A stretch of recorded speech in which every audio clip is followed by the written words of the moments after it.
It is very important to keep all these old features for the fire station because it is a legacy. We aim to change the way people think of how to live in an urban city and urban downtown. And we always aim to raise the bar and raise the standards.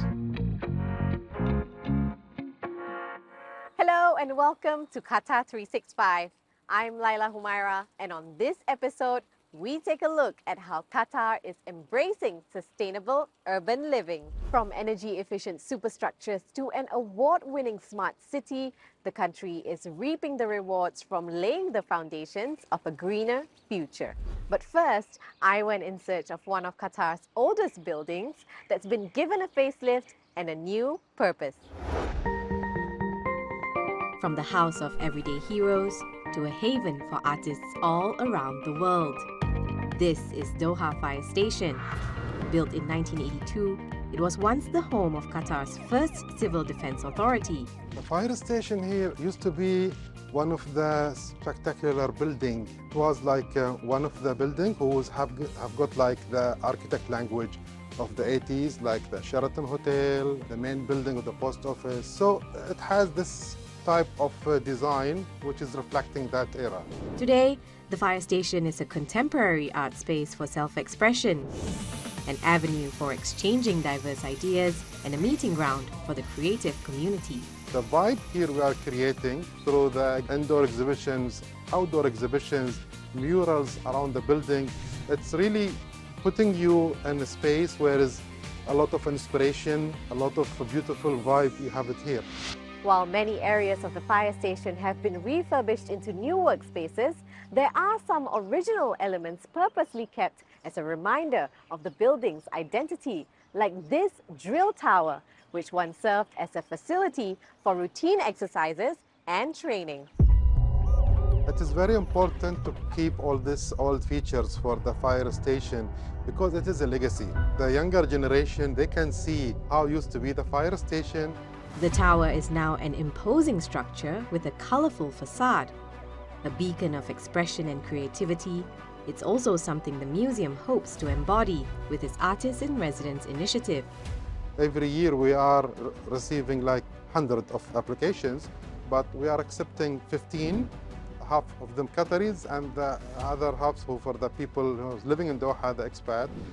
So this type of like merging the experience and inspiration from different backgrounds of artists and exchanging all this experience, supporting the artists to understand and to know different technology, ideas.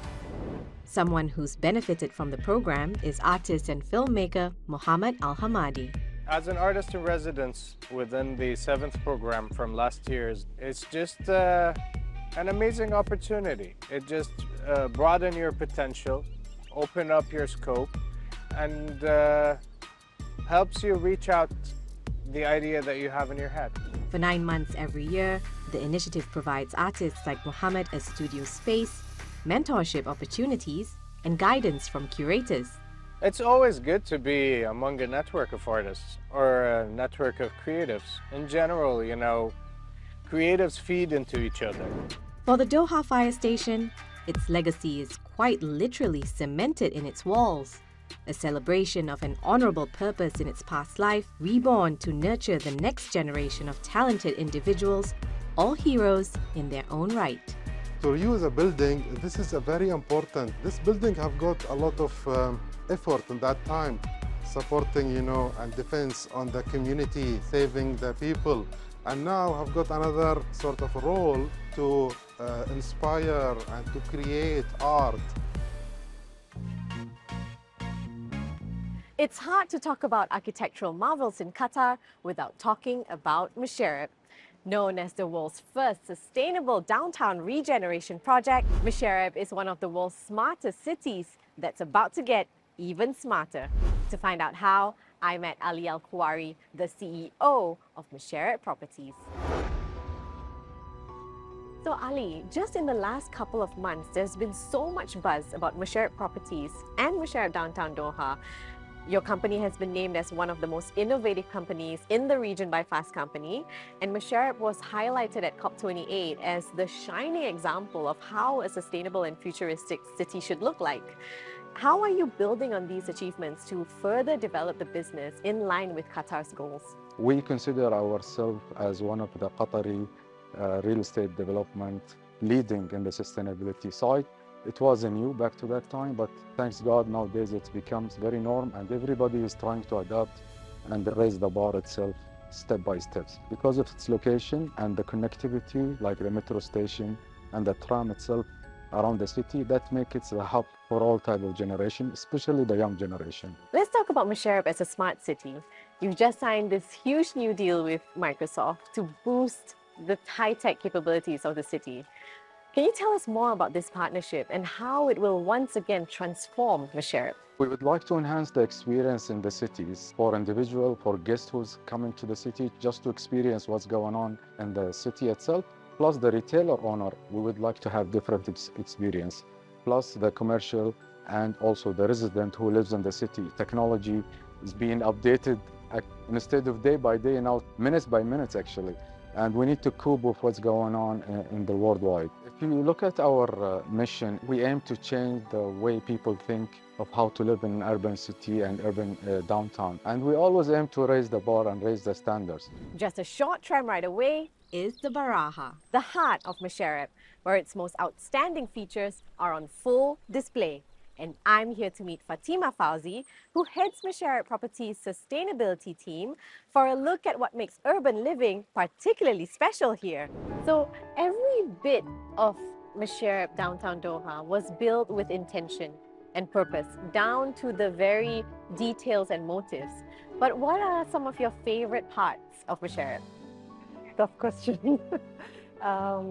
You're right. Every detail in Msheireb'e was imbued with significant and thorough thoughts of doing it. Now, starting from, let's say, the top, you can see this retractable roof where you can open it in summer and close it in winter, really giving a beautiful perspective to the Baraha throughout the season of the year.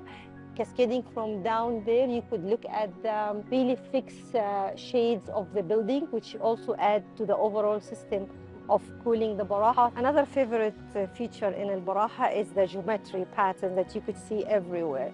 Now, the architects have shown a really skill in utilizing these details. The pattern is used in stone flooring. You could also see it engraved on the stone wall. And the same pattern is also being used as a stencil in the glass. This small detail unifies the space really very, very beautifully. This is an unconventional convention center. Designed by Japanese architect Arata Isozaki, the iconic Qatar National Convention Center's facade features two intertwined cedar trees, which span 250 meters. The native Qatari tree represents growth and survival, even in the harshest of environments. Adel Halim takes us inside the largest exhibition center in the Middle East, designed with sustainability at its core. The Qatar National Convention Center is where modern design meets cultural heritage. The architectural marvel is symbolic of the country's ability to incorporate contemporary aesthetics without losing touch with its roots. Literally, just as it provides cover to the building's glass facade, the sidra tree historically provided shade and shelter to travelers and scholars alike. The symbolism is exactly the strong roots within the Qatari culture. So the cedar tree was able to grow in the desert, and it's normally very difficult environment to grow for a tree. So this symbolism is representing the strong roots of this country. And to help fertilize those roots, sustainability played a big role in the design process, from energy-saving programs to efficient water usage. The QNCC is designed to be 1/3 more efficient than a similarly designed building. We have a unique system that collect, filter and treat the grey water to be used within our washrooms and also through our irrigation system. We also use a very efficient water fixtures that helps us reducing by 40% the usage of the water. And with so many sunny days in Doha, solar panels were an obvious addition. We have roughly 3,500 square meters of our roof covered by solar panel. Actually, this helps us to offset roughly 1,100 tons of carbon emission and also covers almost 12% of our need. There are exhibition halls, auditoriums, meeting rooms, and a ballroom, all things you'd expect in a convention center, except for one massive, creepy crawly creature.